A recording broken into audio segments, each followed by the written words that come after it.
Salam alaikum Mazoul, bonsoir. Les Algériens ont ceci de particulier qu'ils disent tous, qu'ils répètent tous, tout le temps, qu'à part eux-mêmes, ils ne comprennent pas la léthargie de leur société, plus particulièrement l'absence totale de leurs élites sur la scène publique. Quand je parle des Algériens, tout le monde aura compris, bien sûr, que ce n'est pas de ceux qui sont du côté du régime et qui profitent de ses largesses qu'il est question ici, n'est-ce pas? On s'est bien compris. Or, contrairement à ce qui semble, et je sais que ce que je vais dire va choquer certains parmi vous, ce n'est pas aux Algériens et aux Algériennes d'en bas qu'il faut jeter la pierre, bien au contraire. Et il n'y a aucune démagogie, aucun populisme dans ce que j'affirme là. Oui, vous m'avez bien entendu. Malgré cette totale absence de réaction de la rue, ce n'est pas à elle qu'il faut jeter la pierre, pour deux raisons principales. D'abord, parce que les Algériens d'en bas réagissent très très fort, même si cela ne se voit pas. Regardez les élections, par exemple. Malgré toute la propagande du régime qui va jusqu'à agiter l'épouvantail de la guerre civile et de l'intervention de l'OTAN si les Algériens ne vont pas voter. Ceux-ci boycottent massivement toutes les élections, sauf les locales, celles qui les concernent directement, celles qui désignent le maire et ses conseillers municipaux qui vont donc gérer leur cité et leurs affaires de tous les jours. Les dernières élections législatives ont été parmi celles où l'abstention a été la plus forte. D'ailleurs, je ne dirais pas l'abstention, je dirais le boycott. Le plus fort depuis des décennies, puisque ces élections ont abouti à moins de 15% de participation. 15%. Un taux difficilement, très difficilement gonflé par le régime qui a réussi très difficilement à le porter à 30% de participation. 30%, qui reste donc malgré tout un chiffre qui aurait dû, dans n'importe quelle république bananière, invalider les élections. Quoi de plus fort, par conséquent, quoi de plus engagé que le boycott actif? N'est-ce pas là un puissant désaveu d'un régime qui n'a plus d'autre choix que de bourrer ses urnes, que de faire voter les morts, que de désigner des élus, à défaut de pouvoir les faire élire? Ensuite, et c'est là l'autre façon de résister du peuple d'en bas, et cette façon presque souterraine que les citoyens ont adoptée pour communiquer entre eux, pour échapper aux raies des organisations de masse, du syndicat maison, des faux moujahidines, des chefs de tribus, des confréries religieuses, des médias aux ordres, des partis politiques maison et ceux dits de l'opposition, des baltagirs qui infestent les quartiers et les réseaux sociaux, des alliés naturels du régime, et tant d'autres supports de ce type, de ce genre qui sont là pour encadrer la population. Imaginez un peu, tout un peuple encadré si étroitement par tant de gardes-chiourmes surveillés à la loupe, bombardés de propagande. Imaginez un peu. Eh bien, malgré tous ces carcans, un peuple qui a réussi la gageure de passer entre les gouttes de pluie, dont les cafés sont devenus des agoras. Mais pas seulement, partout, dans tous les lieux où les Algériens se retrouvent entre soi, entre eux, là où les baltagirs du régime n'oseraient jamais se montrer, dans leur mariage, leurs funérailles, leur lieu de travail, face à leurs écrans où ils captent des chaînes libres, face à celui de leur ordinateur où ils volent d'espace en espace, du Facebook au YouTube, pour échanger, pour dénoncer, pour se solidariser, pour se préparer à la lutte finale. Et jusque dans leur stade, où les supporters rivalisent désormais de champs militants. Le peuple est donc là, ne vous y trompez pas. sous la cendre grise du régime, couve la braise vive, al-Jamarahiyya. Par contre, et c'est là où le bas blesse, malheureusement, et c'est cela qui a fait que le régime ait tant perduré, c'est l'absence des élites, des pseudo-élites. De ces élites longtemps, trop longtemps espérées pour venir conduire la contestation, l'encadrer, pour se porter à la tête du peuple, pour le guider, pour empêcher qu'il ne sombre dans une violence aveugle ou manipulée, pour empêcher qu'il ne soit trompé, encore une fois, qu'il ne soit dévoyé, qu'il ne soit fourvoyé dans des impasses politiques et civilisationnelles. Des élites espérées, mais désespérément absentes. Absentes pour deux raisons. Ces élites qui sont absentes parce que leur voix a été étouffée, qui ont été neutralisées, réduites au silence, à l'impuissance, poussées à l'exil, et les autres pseudo-élites, opportunistes, corrompues, ignobles, plagiaires, incompétentes, qui infestent les amphithéâtres pour y déverser leurs gargouillis, ou ces journalistes marrons qui naviguent avec le vent, ou ces magistrats véreux qui fonctionnent au téléphone, et les autres, toutes les autres élites supposées, qui ne pensent qu'à leur petit confort, leurs petits privilèges, les caprices de Bobonne. Ce sont ces pseudo-élites qui sont le principal problème, qui sont pires que le régime lui-même, parce qu'elles lui servent de rempart boueux. Quels sont ces porte-voix, ces relais les plus crédibles, les plus trompeurs, devrais-je dire? Aujourd'hui, Algérie Focus. Scandale du médicament RHB. Le ministère de la Santé accuse le ministère du Commerce par Abdou Samar. Jeune Afrique. Algérie. Une chasse à l'homme noir qui fait scandale par Damien Galaise. Algérie Actu. Mort de Mohamed Tamalt.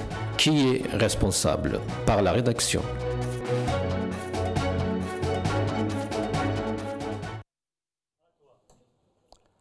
Algérie, Yachizilit Yachi. C'est le titre de notre émission d'aujourd'hui. Et j'ai le plaisir donc d'accueillir pour en parler Brahim Younsi, président de l'UDM, Hassan Hiresh, docteur en sciences économiques et spécialiste de la PNL, Rachid Nekaz, président du MJC, Al-Arbi Zouaimia, analyste politique qui nous parlera depuis les États-Unis d'Amérique. Merci à vous quatre d'être avec nous. Et donc, notre émission d'aujourd'hui, nous allons parler de cette, je crois que je n'exagérerai pas en disant, totale absence de réactivité des élites algériennes à des scandales qui sont pourtant difficilement croyables, hein, à tel point que pour les gens qui ne connaissent pas l'Algérie, on a du mal à leur faire admettre la véracité de ces scandales. Avant de commencer, j'aimerais que nous nous prêtions un exercice. J'aimerais que nous énumérions les uns et les autres les derniers scandales qui ont émaillé l'actualité. Je commencerai, moi, par exemple, par l'affaire Tamalt. Les migrants, moi, ça me tient beaucoup à cœur. Les Africains expulsés par milliers. Par milliers, oui, ouais. Et dans des conditions inhumaines, et scandaleuses, honteuses, oui. Bien sûr. Mais il y a une autre affaire, si vous permettez, oui. L'affaire des faux pilotes. Les faux pilotes de Hassan Kourdourli. Hassan Kourdourli. Essayez de nous en faire une petite synthèse. Hassan Kourdourli, le docteur Hassan Kourdourli a dénoncé de faux diplômes d'enfants du système qui sont devenus pilotes. Oui, voilà. À Tassili Airlines. Absolument, à Tassili Airlines, qu'il dénonce et il souffre beaucoup depuis au moins Ils ont brisé sa carrière. Ils l'ont réduit à l'indigence, c'est un médecin. Absolument. Ils l'ont frappé. Absolument. Et ils l'ont fait hospitaliser. Ils ont envoyé leur Et il Baltagia. subit encore des menaces et des menaces À ce graves jour. parce qu'il a mis cette affaire, rendu cette affaire publique. L'affaire Tamalte, moi je fais la synthèse rapidement. L'affaire Tamalte, c'est un journaliste freelance, ou un journaliste citoyen, comme on voudra, qui était à Londres. Il a la double nationalité franco-britannique. Il a été attiré dans un piège, dans un traquenard. Il y a quelqu'un qui s'est rapproché de lui. Lui, il s'est beaucoup attaqué à Sellel, à la femme de Sellel, à la fille de Sellel, et au fils de 2 généraux, particulièrement. Et donc, on a essayé de le réduire au silence en lui proposant de la publicité pour son blog. Il n'a pas voulu marcher. Alors, on s'est rapproché de lui. On lui a dit, écoutez, vous pouvez rentrer, vous avez un sauf-conduit moral. Et la parole d'honneur du Premier ministre lui-même qu'il ne vous sera rien fait. Il rentre, on le laisse 3 jours, et puis c'est le DRS qui l'arrête, qui n'existe plus, DRS, et qu'il l'incarcère dans une caserne du DRS.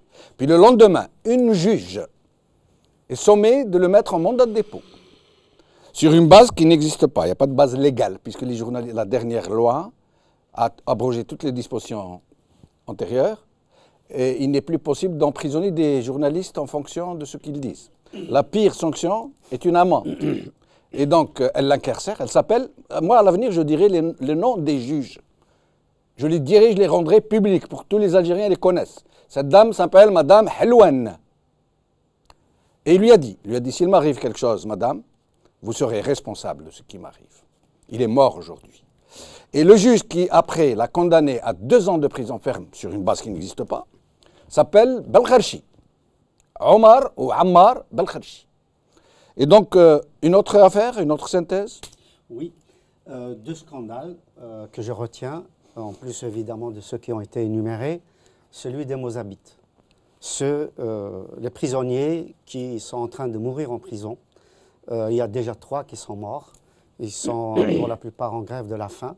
Morts des suites de la grève de la faim? Morts des suites de la grève de la faim. Donc, vous auriez leur nom? Je ne les ai pas sur place peut-être.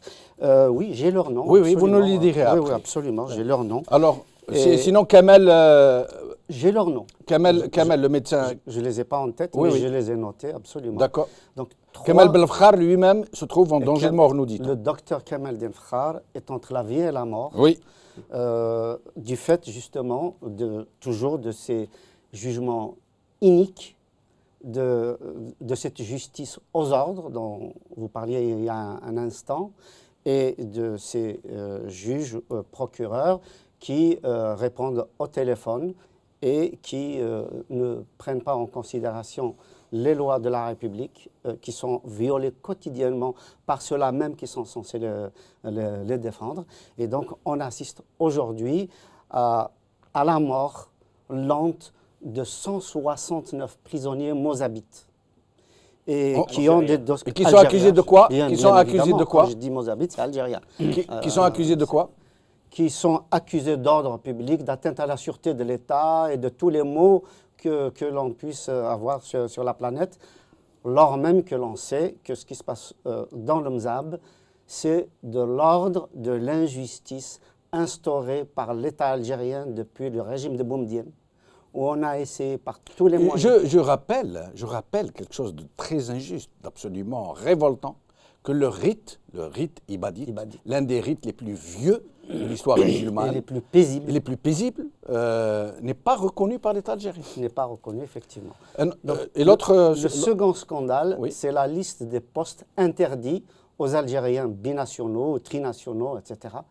Comme si la loyauté envers la République dépendait de la binationalité, alors que l'on sait pertinemment que les plus corrompus, ceux qui émargent dans les services étrangers, ceux qui détournent l'argent du peuple, ceux qui ont des sociétés offshore, ce sont précisément ceux qui ont une seule nationalité et qui sévissent au sein et qui font tout pour que les autres ne puissent pas... Et d'ailleurs, ces gens-là dont vous parlez, Hassan Hersh, qui ont pris le pays en otage, ont tous des biens à l'étranger.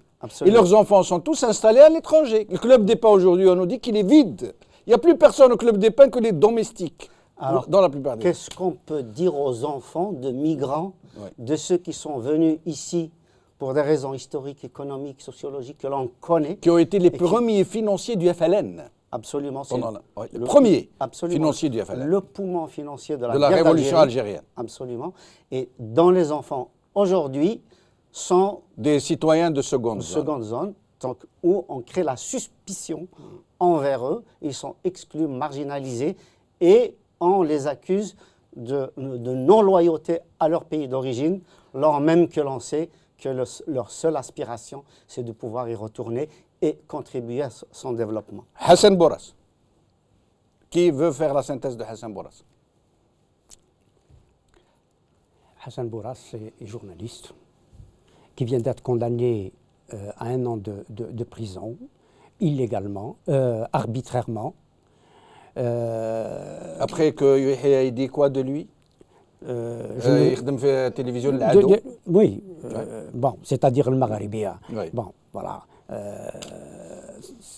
Cet homme aussi, ce journaliste, est aussi en danger.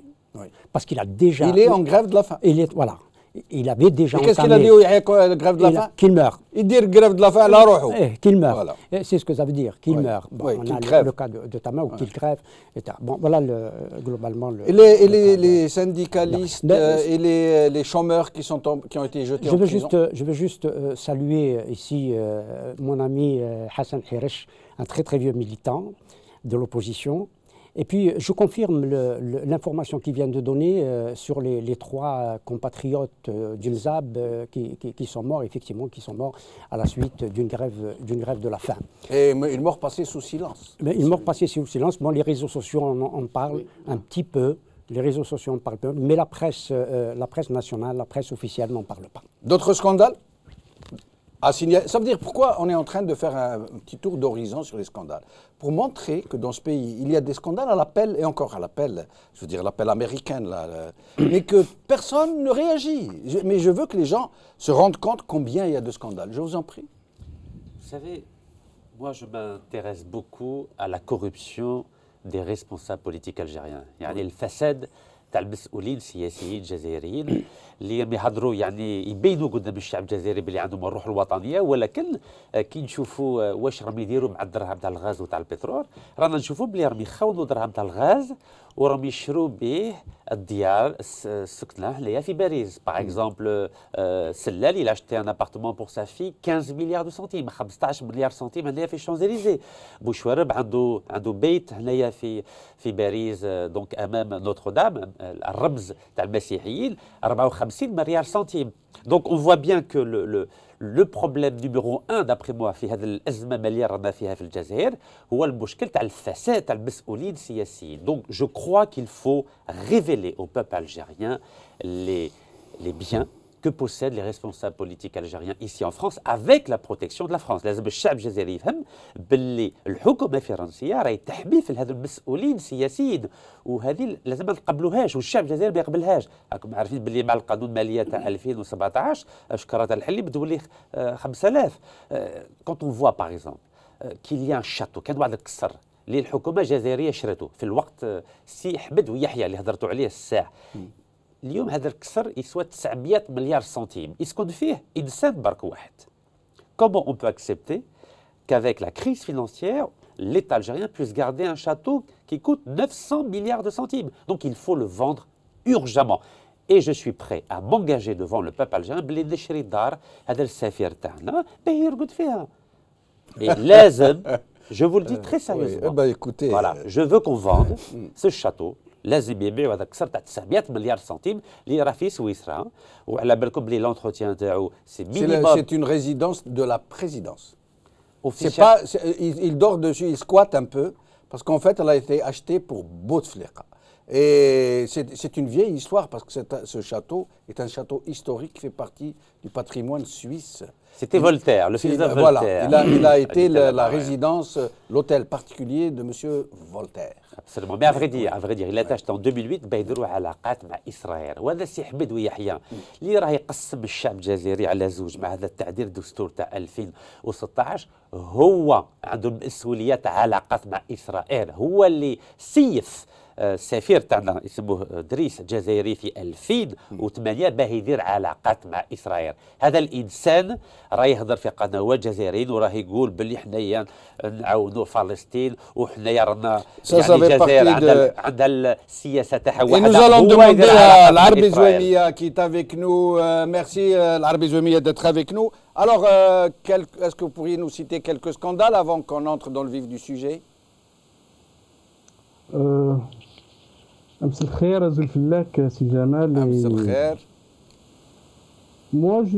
Pour moi, je pense que l'autoroute Est-Ouest, c'est le scandale, c'est un scandale international du siècle, oui.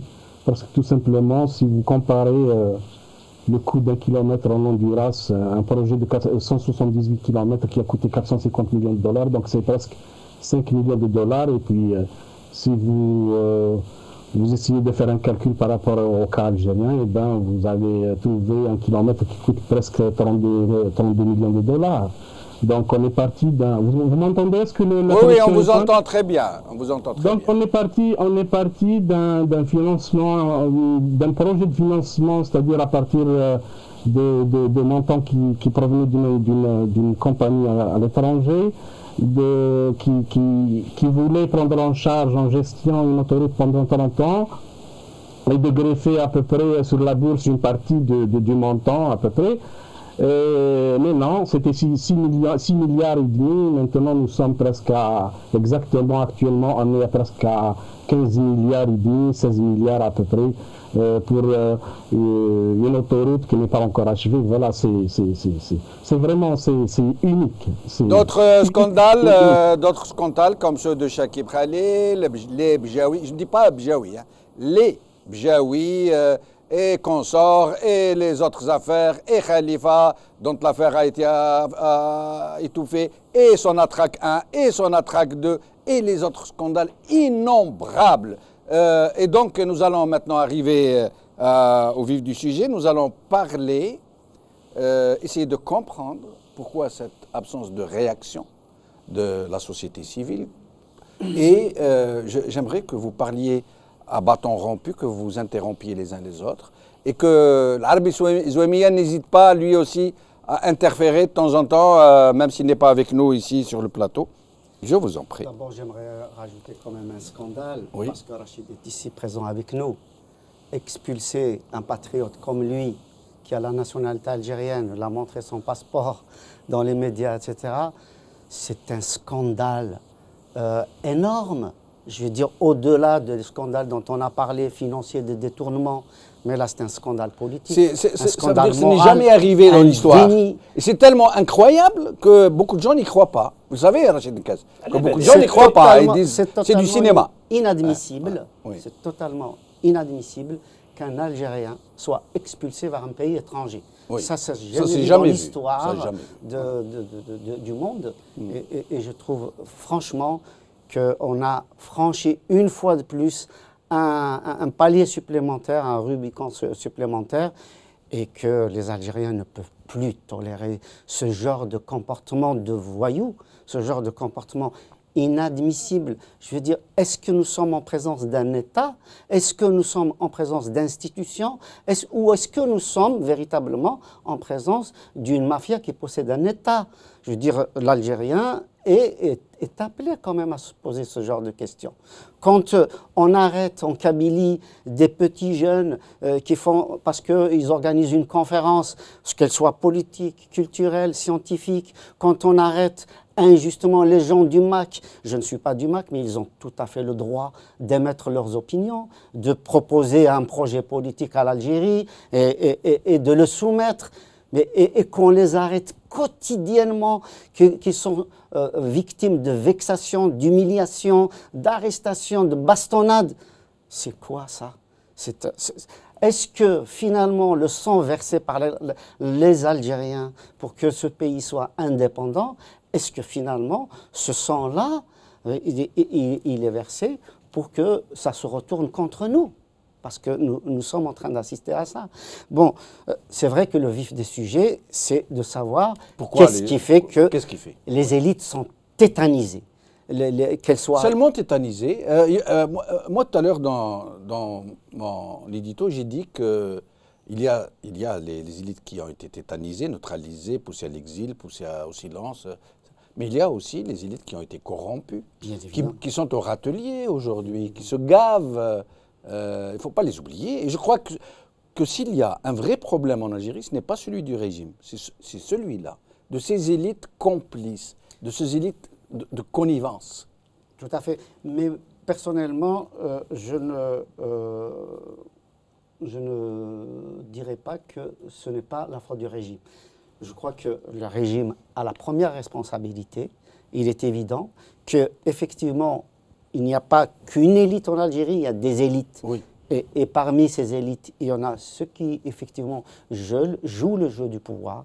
Il y en a qui, tous les jours que Dieu fait, consolident effectivement ce pouvoir, jouent avec les règles du jeu de ce pouvoir et fonctionnent de façon, effectivement, tout à fait perverse, parce que nous sommes dans un pays où la politique est pervertie. Mais il y a des élites aussi qui se battent tous les jours, qui font fonctionner le pays, qui essayent de s'exprimer mais qui sont bâillonnés, qui essayent de faire passer les idées mais ne trouvent pas de canaux d'expression, qui sont aussi jetés comme les Mozabites, jetés en prison, qui sont violentés, menacés, auxquels on enlève les moyens de subsistance, qui sont licenciés de leur travail, qui on envoie le fisc quand ils sont dans un travail libéral, etc. Ces élites-là, il faut qu'on soit derrière elles, il faut qu'on le dise, qu'on les encourage, qu'on dise que vous n'êtes pas seuls, tenez bon et nous saluons votre courage. Brahim Youti. Oui, moi je suis entièrement d'accord avec ce que vient de dire Hassan Hirsch par rapport à cette élite-là. Mais il y en a une autre, celle qui apporte aussi le soutien à des assassins. Oui. Et nous l'avons vu dernièrement, tous ces avocats qui se sont commis, j'allais dire d'office, sans que personne ne le leur demande, pour défendre Tawfiq. Toutes ces élites qui se sont mises derrière Khalil qui ne se sont pas présentées pour défendre Boras, Tamal. Hassan vient de le dire éloquemment. C'est ces élites-là dont nous parlons, parce que c'est des élites dont parle Hassan sont avec nous, j'allais dire, sans les récupérer, bien entendu, parce qu'ils se battent. Ils se battent de façon admirable pour la plupart d'entre eux. Effectivement, ils subissent lamentables, et qui ne sont pas soutenus et qui subissent la répression quotidienne à tout point de vue, il vient de le dire. Mais les élites qui ont, si j'ose dire, pignon sur rue, celles dont les journaux parlent, ces élites-là elles sont à la mangeoire, tout simplement. Oui, mais c'est celle-là. Et ces élites-là, ils se présentent comme société civile, mais je l'ai dit ici, mais pour moi c'est une société civile qui est totalement périphérique à tous les combats qui doivent être menés, à tous les combats démocratiques. L'université qui est dans le plagiat, l'université qui est dans les amphithéâtres en train de faire des petites affaires, de négocier des notes avec des étudiantes, on connaît tous ce phénomène, qui sont en train de courir un petit lot de terrain, pour une petite souci, un petit crédit pour leurs enfants. Moi, je crois que c'est les pires, ces universitaires qui se vendent, qui se prostituent. Mais ce sont ces universitaires-là que nous dénonçons, parce qu'effectivement, elles se mettent derrière le mal, pour le nommer. Ce sont ces élites-là qui font que l'Algérie soit au point où elle en est, qui ne défendent pas les grévistes dans le Mzab ou Tamal ou d'autres, ou Hassan Bourras, ou tous les jeunes qui subissent quotidiennement, cela aussi, il faut le dire, il y a des jeunes qui subissent quotidiennement la répression. J'ai vu une étude... Le CAS est en train de nous faire de la concurrence, il est en train de nous filmer en direct Facebook, c'est de la concurrence déloyale. Je veux que le message راني باغي باللي الرساله تفوت عند الشبيبه الجزائريه وعلى بالكم اللي في الجزائر الناس ما تكلمش بزاف اللغه الفرنسيه العربية. Je vais C'est pour ça que je Oui, crois. mais il y a je des crois. émissions en arabe. Ouais, il faut que mais justement, je voulais parler de la jeunesse. نعطيكم راي تاعي برك هذا مكان الفكره تاعي. جو كخوا بلي لازم نخلطوا شويه مازيغيه شويه عربيه شويه فرنسويه باسكو سكو فو ديت est très intéressant وراني باغي باللي الشعب الجزائري يعني يسمع لكم مليح وعلى بالكم باللي التعليم تبدل كاع في الجزائر من 86 و90 سورتو دوبي كو لو مش تعليم الاعلام فولي دير كل شيء تعليم يتعلم دكاز تعليم فهمتوني ولا لا؟ راني باغي باللي C'est le seul au monde qui parle l'arabe plus mal que moi. معليش شوف Ça me rassure. راني باغي باللي الرساله هذه الافكار تو عندنا تاع اليوم الشبيبه الجزائريه تسمعهم.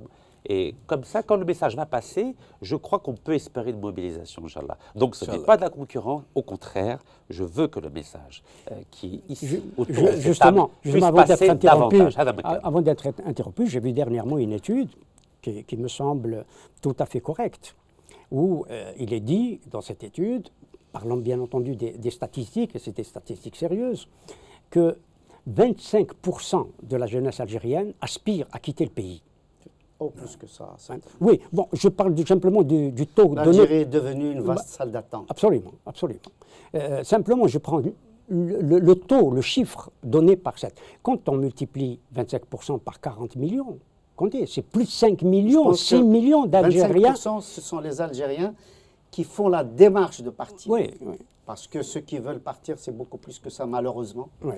Et je pense, pour aller dans le sens de Djamaldine, pour répondre un petit peu à sa question aussi, c'est qu'à partir du moment où la gangrène s'installe dans l'État, la société devient gangrénée. Oui.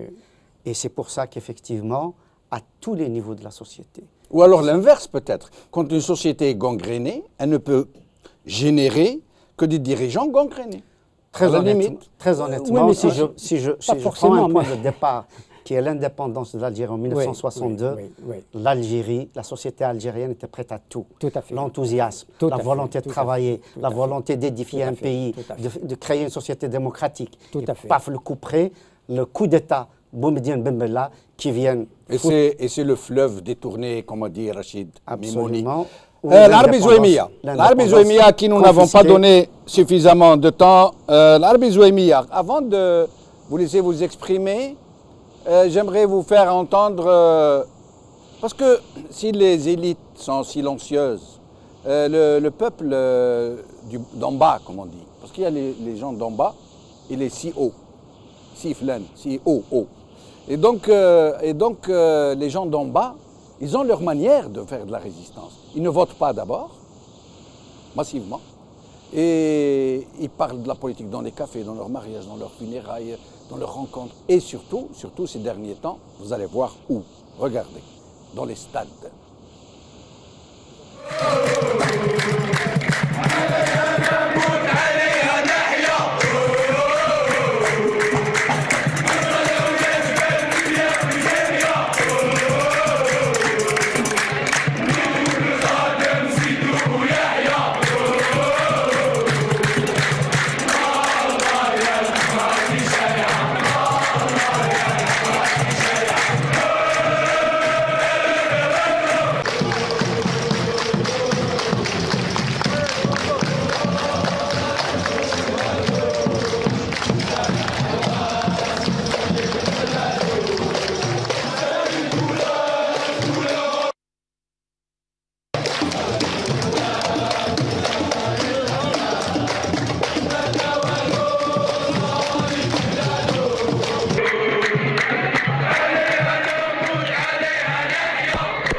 Et maintenant, donc, les supporters font assaut de slogans et de chants populaires du stade où ils dénoncent les politiciens, les Ouyahia, les Sedlal, les Bouteflika, les Saïd. L'Arabie Zouémia. À vous, c'est à vous, l'Arabie Zouémia. De manière, monsieur Benchnouf, moi je ne savais pas que ce monsieur le monsieur qui s'appelle Rachid était parmi les invités. Vraiment, ça me met mal à l'aise. Je vous dis franchement, c'est un gars qui a pollué l'activité politique. Il est venu, il a brisé les partis. C'est un ancien arnaqueur, je le dis et j'assume, je lui dis ça en français filtré. Je ne suis pas à France Télé. Larbi Zouemia, je me permets de vous interrompre. Moi, ce que je voudrais, vous êtes libre de vous exprimer comme vous voulez, comme c'est d'usage dans cette émission. Je veux juste qu'on évite les qualificatifs injurieux. Arnaqueur, mais vous pouvez dire ce que vous voulez, et à charge pour lui de vous répondre. Son tenant en fait, ce monsieur est parti en Chine en 2009, en novembre 2009. Ce monsieur, il est parti chez les Ouïghours. Est-ce que vous m'entendez? On vous entend, on vous entend. Il leur a promis un congrès en juillet 2010, le 5 juillet 2010, pour créer ce qu'on appelle un gouvernement provisoire de la République ouïghour. Et lui était membre du gouvernement. Il était son porte-parole. Il y avait une dépêche de l'AFP en ce sens. Larbi Zouemia, moi je vais vous proposer quelque chose. Non, je vais le laisser répondre, mais dans le même temps que vous avez pris, moi je vais vous proposer quelque chose. Nous organiserons une autre émission, si vous le voulez, tous les deux, où nous vous permettrons d'en parler. Mais aujourd'hui, ce n'est pas le thème. Donc, je laisserai... Une petite mise au point. Oui. Une petite mise au point. Oui. Je n'interfère pas dans son droit de citoyen. Ça, jamais de la vie. C'est un Algérien, il a le droit. Non, mais vous savez que si on va dans ce sens, l'émission va être détournée de son thème prévu. C'est correct. Donc, nous allons le laisser répondre.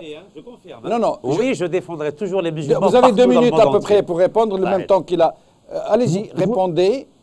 Puis... Il faut rendre l'argent des Ouïghours. Non, mais Larbi Zouemia, je vais revenir à vous dans un moment pour vous permettre de vous exprimer. يا العربي زويمية العربي زويمية ما تعطيتلهمش انت ما تعطيت لهم حتى شيء ويسكي لو كونغري العربي زويمية pardon العربي زويمية je vais revenir à vous dans un moment pour revenir sur le sujet, mais je laisserai d'abord Rachid Nekaz vous répondre en moins de 2 minutes, à peu près le même temps qu'il a pris pour vous accuser. Allez-y. Non, il ne m'accuse pas, il a dit la vérité. Oui, j'ai aidé les musulmans ouïghours pour qu'ils revendiquent leur indépendance, parce qu'il faut savoir qu'en juillet 2008, il y a 1000 musulmans, 1000 muslimines, les كتلوهم مساكين في جمهورية مسلمة في لاشين في سيناء، وأنا قلت لهم نعاونكم لأن حنايا فاني فرنسا استعمرتنا وراني باغي نعاونكم، مانيش باغي باللي يقتلوا المسلمين كما الكلاب حاشاكم. Donc j'ai en effet aidé les Ouïghours pour revendiquer leur indépendance et je l'assume. Éventuellement, est-ce que ça vous intéresserait qu'on fasse une émission sur ces sujets entre vous et lui? Mais avec plaisir. J'aiderai les musulmans partout dans le monde. Très bien. Larbi Zouemia, c'est à vous, mais sur le sujet, s'il vous plaît. 15 secondes. 15 secondes. Larbi Zouemia, s'il vous plaît. Nous allons faire quelque chose. Nous allons revenir au sujet de l'émission. Mais vous et Rachid Nekaz, on pourrait arranger une émission. Là, j'aimerais que vous commentiez la non-réactivité des élites algériennes, s'il vous plaît. Non, je lui donne le dossier, c'est tout, pour qu'il se prépare. Mais envoyez-lui sur sa page Facebook. Il y aura 6 thèmes. C'est l'Arbi Zouemia. S'il vous plaît. Ok, pardon. Je vous en prie. Donc, nous parlions donc de la non-réactivité des élites et cette façon qu'a le peuple algérien de s'exprimer à sa façon dans les cafés, dans les fêtes et surtout ces derniers temps dans les stades. Moi, tout simplement, je vois que le problème de la rente, parce que nous avons parlé la fois passée, nous avions une petite rente dans les années 80 et la mutation de la rente est devenue catastrophique. Cette rente actuellement, elle étrangle tous les espaces. Et certainement, le poids de la rente, le poids de la corruption, fausse plan et prévision. Nous sommes une société unique. La société est tétanisée. La société est engourdie. C'est pour cela que la réaction sociale tarde à venir. Le problème actuellement, c'est qu'on risque de tomber dans des incidents gravissimes parce que nous n'avons pas pu aller vers le graduel politique en vue de changer ce régime. Donc, nous sommes dans une situation bien distincte Parce que, toujours est-il, nous ne sommes pas une société ukrainienne libérée de la rente et de la corruption. Je vous dis ici qu'il y a presque 70 milliards de dollars ou 80 milliards de dollars qui sont évaporés. Ça veut dire que ce pouvoir est redevable à chaque Algérien de 150 millions de centimes. C'est ça la vérité. Il n'y a pas de 15% de démocratie. C'est un pouvoir mafieux, c'est un pouvoir de voyous qui a délapidé et tout simplement c'est très difficile. Maintenant, si on passe notre temps parfois dans la médisance contre certains partis, il ne faut pas aller beaucoup plus dans un dénigrement parfois qui est devenu perfide. Il faut laisser certains partis. Certainement, on peut porter des critiques, mais on doit avoir certaines réponses concernant par exemple, qu'est-ce qui va se passer dans les législatives. On doit avoir une réponse. On ne doit pas fuir cet événement. On doit avoir une réponse. Parce que si à jamais ce Ouyahia et ce Sellel et ce, je ne sais pas, Abdelkader Zengleya qui va emporter Tchéri'iyet, ça sera un autre problème. C'est ça. Donc moi je dis que la société vit, je ne sais pas, nous sommes dans un cas exceptionnel, certes, parce que c'est des éléments nouveaux qui sont devant nous. L'Arbi Zouaimi, est-ce que vous m'entendez, s'il vous plaît? Ah, pardon, parce qu'il n'y a pas de retour. Ah, maintenant, vous m'entendez? Oui, je m'excuse. Oui. Alors, vous aviez dit la médisance contre certains partis. Qu'est-ce que vous vouliez dire? Tout simplement, parfois, moi, je vois que parfois on fait beaucoup plus, c'est-à-dire on dénigre parfois. Bon, les partis ont leur liberté. Mais lesquels partis sommes-nous en train de dénigrer injustement? Les partis hors circuit, les partis hors rente, les partis à peu près où on peut dialoguer avec, qui peuvent subir une mutation politique pour s'arranger dans la position politique, certainement. C'est défini le pouvoir il repose sur des créatures politiques qui sont connues. Est-ce que vous m'entendez? Oui, on vous entend très bien. Vous avez le couple RND-FLN qui est le think tank, c'est le laboratoire d'idées de la rente, et vous avez quelques satellites comme Fajr, ou je ne sais pas, Fetej, ou je ne sais pas, Brions, ou Radio Cali satellite. Mais, laissez-moi réduire, on doit réduire un petit peu d'intensité. Certainement, il y a des problèmes. Mais si à jamais on arrive à fracasser encore ces structures, dont nous connaissons a priori qu'ils peuvent s'améliorer, certainement. Mais on essaie à peu près parfois de se livrer dans l'objectif à peu près d'éviter... Restez avec nous, l'Arbi Zouaimi, restez avec nous. Et donc je reviens d'abord à Brahim Younsi, puis à Rachid Nekes qui n'ont pas eu suffisamment de temps. Je suis vraiment désolé de ce qui vient de se passer. Des accusations à l'égard d'un invité, c'est très malvenu. On vient asséner, cet individu vient d'asséner des, je ne sais pas si c'est des vérités ou des contre-vérités sur un certain... aussi éviter de dire par exemple cet individu, oui, je suis d'accord, mais moi je l'appelle aussi comme ça. Oui. C'est aussi mon droit. Ce que je veux dire par là, quand on a apporté un soutien, un coup d'État militaire... Oui. Très bien. On ne se plaint pas après. Oui. Bon, ça c'est le b.a.-ba. Ensuite, nous sommes en train de parler des réactions. Voilà. Moi, il y a eu des réactions. Des hommes sont sortis, il y a eu des réactions. Le peuple est sorti. On va donner les dates en 1980. Mais nous, on ne parle pas du peuple. Non. On parle des élites. Oui, mais d'accord. Oui. Il y a des élites qui sont sorties. Il y a des élites. En 1980. Mais y compris des élites dont on a parlé tout à l'heure. Celles-là aussi doivent être défendues. Oui. En 1982. Constantine, 80 82. 80, 80 c'est en Kabylie. C'est le printemps Kabylie. Oui. 82, Constantine. Oui. Tout l'est du pays. Oui. Tout l'est du pays. Bon, y compris des élites. Oui. Et nous avons des exemples. On peut donner des noms de gens tout à fait qui font partie plus que d'autres de ces élites-là, des élites intellectuelles. On peut donner des noms. Oui. En 1986, les Algériens sont sortis.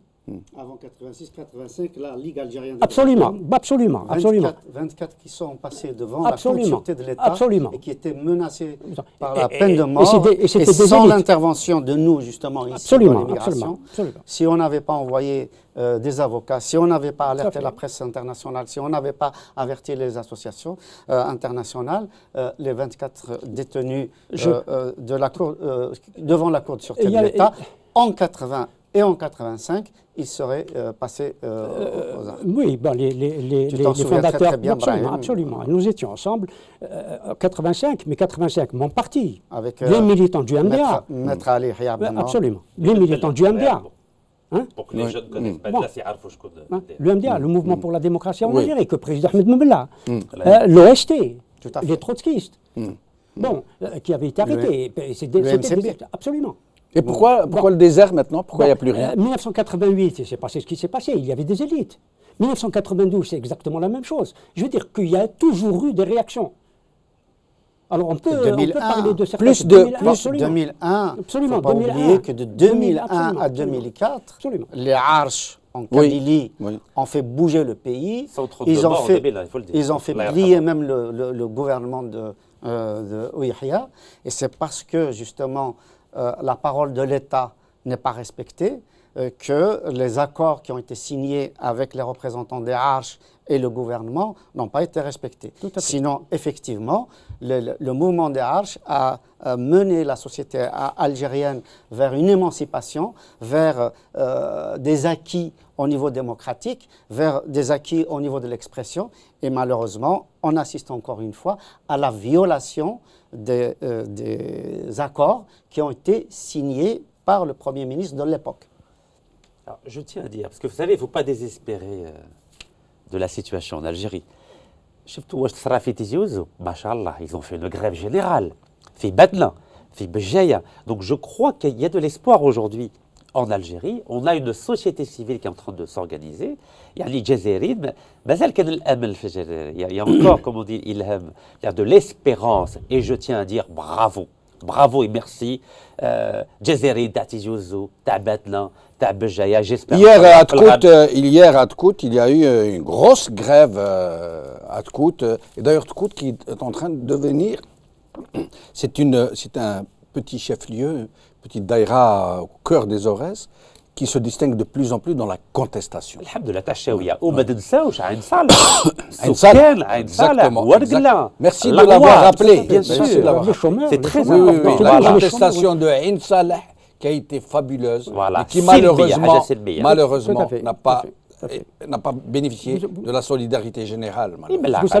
Vous savez, ce ne sont pas les élites intellectuelles, Hassan en parlait tout à l'heure, les élites intellectuelles qui sont allées au combat en 1954. Oui, Mais ceux qui ont fait 54 ont agi comme des élites. absolument. Ont agi comme des élites. C'est ce que nous déplorons النخبه aujourd'hui. الجزائريه ce qu'il faut dire aux Algériens donc c'est l'élite en arabe je ne suis pas spécialiste arabe c'est النخبه النخبة النخبة ولا النخبة. Vous voyez que je connais mieux que vous. Je ne sais pas pourquoi tu t'inquiètes, mais Alhamdoulilah. il faut reconnaître que le français est une langue algérienne. Oui, Et faut dire bien les sûr, deux. Ah oui, oui. c'est le butin des Algériens. Ah oui, Voilà, oui. non, non. كاتب ياسين الله يرحمه Voilà. je crois qu'il faut mixer je suis un Non, non, non, Algérien mais on est dans une non, émission. Non, On est dans une émission. عندك en الحق. français. Oui, On peut respecter aussi les téléspectateurs qui attendent une émission. Oui, tout à fait. mais moi je considère et si vous C'est pas une permettez honte de parler en français. non non vous savez je suis né avec la langue française La tête pensante du FLN a Allah rédigé yarhamou la plateforme de la Soumam en français. Hein. vous savez Moi, je peux vous dire quelque chose. ma mère parle français. Je vais vous dire une de ses phrases. Oui. Phrase de ma mère. Elle dit traverse l'autoroute, crasate automobile, morceauat, jette l'ambulance, jette les urgences. Ça soit compris. Oui, c'est du C'est français. l'énoncé qui compte. Voilà. Je peux dire quelque chose نقدر نقول حاجة Oui, oui. Je crois que هذو 40 سراق هذو les 40 voleurs ils ont fait exprès Tu peux nous donner les noms. 40, déjà 40 ça nous لكن prendrait. خليل يكون لك علي سلال بابا. ويحيى وهي رايحة لا نعطيكم الفكره تاعي جو كخوا باللي هما فاني يفهموا تاع هما قسموا باغ اكزومبل الجزائريين بين هذوك اللي مساكنين في 48 ولايه وتاع الخارج قسموا الشعب الجزائري بين القبائل الشاويه ترقي عرب ومزامبيه وهي رايحه ودروك بيقسموا الشعب الجزائري بين هذا اللي يتكلم باللغه Oui, mais c'est مازيغيه ce que tu es en train de باللغه faire, العربيه Rachid, sur le plateau. Je suis le désolé. message passe pour que le message Oui, passe oui, non, mais- اللغه مازيغيه فرنسيه والعربيه donc je crois qu'il faut mixer Imagine que je me mette tout de suite à تمسرير في راس المزيغ c'est ce que je veux justement c'est ça وقاعد avez يوسن compris. يعطيك الصحة. وقاعد يوسن ارث ولت تاكي تراجون ثذولت انت فرانسيس وتراجون ارث ولت انت عرفت نانت مازيغ تراجون المسليس فرانسيس لن تذولين نظن يا دوتر ايميسيون لن تذولين ايدي ثلاث عرفت ثلاث مازيغ c'est très Tout à fait, tout à fait. الصوم المغربيه سلناس Moi, الجزائريه on m'a dit à l'oreille, dit Voilà. tout à fait, comme ça tu vas avoir l'air d'avoir compris. Tout à fait, tout à fait. Merci. Alors, je vous dis ça, Rachid Nekaz, nous allons revenir à l'Arabie Zouémia. Moi, j'essaie d'être un peu équitable avec le temps. Pour une minute, l'Arabie Zouémia, puis nous revenons à vous, une minute chacun. L'Arabie Zouémia, le mot de la fin avant de nous quitter. Je n'ai pas compris l'intervention du monsieur qui est à côté de vous, là, moi, je parle avec une personne qui est sur place, à Goudam, qui n'a aucun problème. Non, non, il s'est offusqué, l'Arabie Zouémia, qu'on reste amis. Il s'est offusqué, ils se connaissent, il a mal pris le fait que vous ayez interpellé publiquement, mais ce n'est pas grave, passons à autre chose. Vous avez une minute pour essayer de nous dire votre mot. Voilà. Il n'est pas coproducteur de l'émission, je suis venu chez vous, je نعرفك انت ما نعرفوش انا السيد هذايا هذا السيد هضرت معاه تربح هذا المكان راه جاوب ولا يعطيني اون جيستيس من حقه معليش سي العربي معليش سي ابراهيم معليش on va pas se disputer s'il vous plaît. L'Arabie Zouémia, donc pour rester dans le sujet, le mot de la fin pour ce qui concerne cette thématique. Qu'est-ce que vous voulez dire? Nous, actuellement, bon, même la méthode du militantisme, c'est-à-dire, ça ne suffit pas d'aller voir les citoyens. Parfois, j'entends parler que les gens doivent se déplacer. On n'est pas dans le sommaire schématique de l'activité militante traditionnelle. La société, elle change. Nous sommes dans le web 2.0, ce qu'on appelle le web social, l'internet social. Dans peut-être des années, nous serons dans le web des choses, think web. Donc, ça se transforme à peu près, même les méthodes de communication. La société aussi, elle n'est pas la même. Donc, moi, je dis c'est très difficile en Algérie, mais toujours est-il à l'impossible ni le tenu aussi. Donc, on essaie d'apporter c'est-à-dire notre contribution et de faire en sorte à ce qu'on essaie d'aller dans un cadre, c'est-à-dire un processus vraiment équitable pour tout le monde, genre je ne sais pas, un dénominateur commun qui peut à peu près rassembler tous les Algériens en vue de mettre ce pouvoir en congé définitif. C'est tout ce que j'ai à dire. Merci l'Arabie Zouémia. Brahim Younsi, nous avons donc une minute chacun, y compris moi-même. Non, on en a marre de ces attaques, de ces accusations. Mais allez, c'est vrai, on ne va pas y revenir. Non, juste comme ça. On ne va pas y revenir. Lui a été sage, je lui ai demandé poliment de... De façon générale, ça me concerne, ça concerne tout le monde. De ces attaques, de ces accusations pro-domo, ça suffit. Oui. Ça suffit. Et il y a assez à faire sur le plan politique. Celui qui peut faire des choses... C'est tout ce que j'espère personnellement. Voilà. Moi, j'aimerais bien que les gens s'accrochent, mais nous sommes en train de parler. Oui, voilà. Nous sommes en train de parler des élites auxquelles moi je n'appartiens pas et je ne veux pas appartenir. Mais néanmoins, bon, ces élites-là doivent dire quelque chose, doivent donner du sens à ce qui se passe. Et c'est ça le rôle d'une élite. Quel sens donnons-nous à ce qui se passe dans notre propre pays, avec tous ces assassinats? Que faisons-nous? Et ces élites intellectuelles, quel sens donnent-ils à la société algérienne? Comment interprètent-ils ce qui se passe? Et ce qui se passe depuis toujours, depuis de très nombreuses années. Nous ne voyons rien. C'est cela dont il faut parler si on veut aider à la compréhension de ce qui se passe dans le système et hors du système. Exact, très bien. C'est Rachid Nekaz. Si Djebel Eldin, je tiens d'abord à remercier. Parce que jamais جيتك. publiquement. لا نقول لك علاش كي طردوني بالبلاد شكون اللي هضر برك؟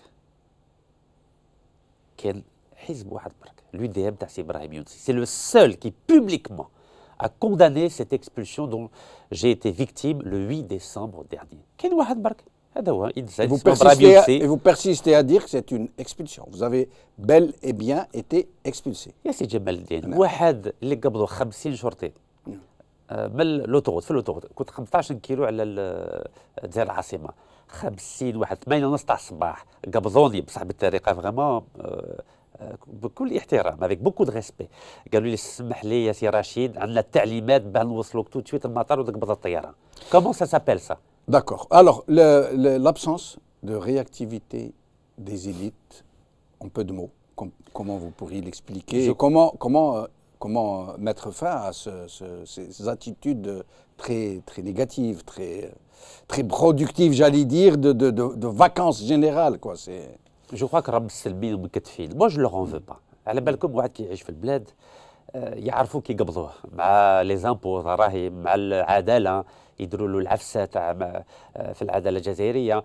باغ اكزومبل واحد استاذ في الجامعه ما يخلوش يطلع، يقلعوا له باغ اكزومبل المسؤوليه تاعو. يا بوكو دو بريسيون ان الجيري. سي بور سا انا قلت لهم بلي انا فنجان وما نسعش بالبلاد. راكم تشوف هذا الفنجان كيما هاك، جو ني ريان، ils peuvent rien me prendre. قلت لهم لا عفوا واش تقدروا تدوا لي الحريه تاعي، بس انا ما على باليش. انا جو سوي داكور بور الي اون بريزون بوندون 20 ans et moi je vais pas faire la grève de la faim على بالكم. انا قلت لهم ميم طردوني، ميم تحبسوني، ميم تقتلوني، نكشفكم باسكو جو مي سوي اورغانيزي باه نكشفهم كل شهر نكشفهم. بصح سي با مون اوبجيكتيف، ماشي هذا هو الهدف تاعي. حنا ما عندنا حتى مشكل لا مع المؤسسه العسكريه، لا مع مؤسسه امنيه، لا مع المؤسسه دبلوماسيه. عندنا مشكل مع 40 اشخاص برك، هذو 40 سراق. هذا ما كان. Un de ces jours, je vous demanderai de me faire une liste. يعطيك الصحه. فوالا ما حتى مشكل. Le mot de la fin. Moi, je dirais, Jamel, qu'il ne faut pas faire d'amalgame. Dans notre pays, effectivement, il y a des élites qui ont effectivement cédé et qui, aujourd'hui, travaillent avec le pouvoir, sont devenus des larbins du système. Mais il y a des élites courageuses. Il y a des gens qui se battent tous les jours, dans les partis politiques, dans les associations, dans l'ordre des médecins, l'ordre des avocats, dans les universités, un peu partout, dans les quartiers, etc. Et j'en connais, et des masses. Je pense que nous devons beaucoup de respect à ces gens-là. Mais et comment faire pour qu'elles émergent, pour qu'elles soient visibles, pour qu'elles puissent s'exprimer, pour qu'elles soient audibles? Jamel Din, vous constatez vous-même que depuis un certain temps, cette télévision est devenue un point d'attraction et vous avez souvent des appels. Parce que les canaux d'expression sont malheureusement coupés. Donc, mais il y a une floraison de sites, de pages Facebook, etc., de tous ces universitaires, de toutes ces élites justement qui se battent tous les jours, comme elles peuvent, sachant qu'il y a une dégradation du sens de l'idéal en Algérie, sachant que nous sommes dans une société où le sens de la loi est perdu. Nous sommes dans une société où on sait qu'on a beau se battre, on a beau manifester, on a beau crier, etc., que les gens du pouvoir restent impunis, que les corrompus restent impunis, que les gens qui assassinent restent impunis, les gens qui sont en prison restent impunis, etc. Donc c'est vrai qu'il y a un certain découragement. C'est vrai qu'aujourd'hui, il y a une espèce de lassitude. La société algérienne est dans une spirale déceptive, une spirale de déprime. Et à partir de là, je pense très honnêtement que c'est à nous qui sommes ici de voir comment nous pouvons porter la parole de ceux qui se battent, comment nous pouvons les encourager et comment donner la main à ceux-là, parce qu'ils ont l'idéal politique d'une Algérie libre, avec le respect des cultures, le respect des régions, avec la construction d'une démocratie à la base, démocratie de proximité, démocratie locale, régionale et enfin nationale. Je pense très honnêtement que c'est à la refondation de l'État que nous devons travailler pour que ce système s'écroule, parce qu'il doit s'écrouler. Merci. Merci, mais moins de 15 secondes. Rapide. Oui. Demain, Inch'Allah, je donne un rendez-vous. Donc samedi à 15h au 73 avenue des Champs-Élysées, devant l'appartement de Harim Sellet à 15 milliards de centimes, donc ضد الفساد في الجزائر. Et dimanche à 15h, 21 quai Montebello à Saint-Michel, donc à même le Beit تاع سي بوشوارب. Donc demain, samedi à 15h et dimanche à 15h. Vous savez ce que m'a dit un ami dans l'oreillette? Il m'a dit ah ouais, Mahboul. Allah Mahboul. Est-ce que je peux dire juste mais 10 secondes. Non, mais juste l'appartement qu'il veut acheter pour l'ambassadeur d'Algérie en Suisse, je veux bien le prendre.